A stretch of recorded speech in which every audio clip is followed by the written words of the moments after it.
Alright, nandito tayo ngayon sa may mga silihan, no? Yung dito sa tabing bahay lang, tumubo yung sili. Yan, no? Nanguha kami. Libre lang.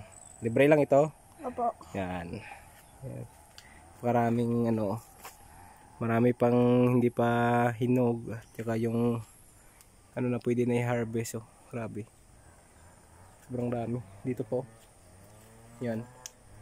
Marami na kaming nakuha dito. Oh. Yan. Marami na.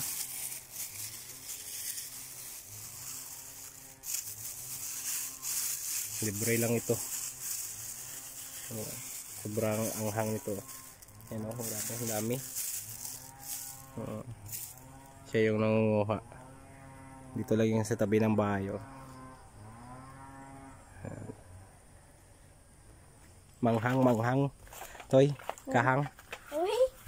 Manghang daw. Napakarami oh. Yan. Libre lang.